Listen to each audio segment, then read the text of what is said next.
സുഹൃത്തുണ്ടായിരുന്നു. അതിൻ്റെ ഭാഗമായിട്ട് മൂന്നാറിൻ്റെ ഉൾഭാഗത്തിലേക്ക് ഇറങ്ങാൻ കഴിഞ്ഞു.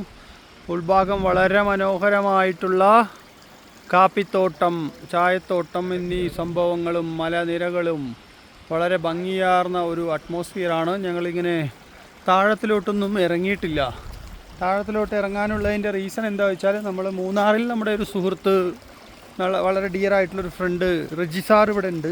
അപ്പോൾ റജിസാറാണ് നമ്മളെ ഇങ്ങോട്ടേക്ക് കൂട്ടിക്കൊണ്ട് വന്നത്. നോക്കുന്ന സമയത്ത് വളരെ ബ്യൂട്ടിഫുള്ളായിട്ടുള്ള, വളരെ ഭംഗി, ഒരു നാച്ചുറൽ ഭംഗി, ഇത്രയും ഭംഗിയായിട്ടുള്ളൊരു സ്ഥലം നമ്മൾ വേറെ കണ്ടിട്ടില്ല. ആ രീതിയിലുള്ള സ്ഥലമാണ്. ഏകദേശം നൈറ്റ്, രാത്രിയുടെ ആ ഒരു രൂപത്തിൽ സമയമായി. അതുകൊണ്ട് കുറച്ച് ഇരുട്ടിയ പോലെ ഉണ്ട്. എന്നിരുന്നാലും ഞാനൊരു വീഡിയോ അവിടെ എത്തിയപ്പോൾ ഞാൻ ഒന്ന് പകർത്തിയതാണ്. വളരെ വളരെ എന്താ പറയുക, നല്ല തണുപ്പ് ഉള്ള സ്ഥലമാണിത്. വളരെ ബ്യൂട്ടിഫുൾ ആയിട്ടുണ്ട്. മേഘങ്ങളൊക്കെ ആയി, കൊമ്പ് ഓഫ് മലയുടെ ഒക്കെ അടുത്ത് നല്ല കോടയും മറ്റു സംഭവങ്ങളൊക്കെ ആയിട്ട്, ചായയുടെ ഇല, നല്ല ഫ്രഷായിട്ടുള്ള ചായയുടെ ഇല, നല്ല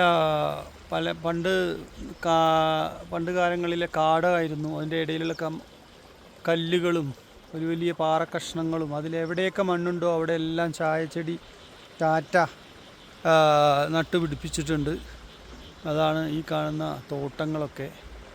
എന്തായാലും വളരെ രസകരമായിട്ടുണ്ട്. അപ്പോൾ ഒരു വീഡിയോ എടുക്കണമെന്ന് തോന്നി, അതാണ് ഞാൻ ഈ വീഡിയോ എടുക്കുന്നത്. ഇപ്പോൾ അതിലൂടെ വരുന്ന ഞങ്ങൾ വന്നിട്ടുള്ള റോഡ്, അവിടെ എൻഡിലൊക്കെ റോഡ് ബ്ലോക്ക്. അവിടെ റോഡിൽ എന്തോ ഒരു പണി നടക്കുന്നുണ്ട്. അവിടെ ഒരു വണ്ടി എന്തോ ആക്സിഡൻ്റ് ആയിട്ട് റോഡ് എന്ത് ചെയ്യുക, റോഡ് ഇവിടെ കംപ്ലീറ്റ് ബ്ലോക്കായിട്ട് നിൽക്കുകയാണ്.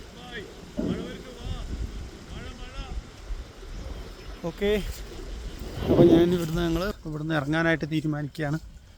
ഓക്കെ.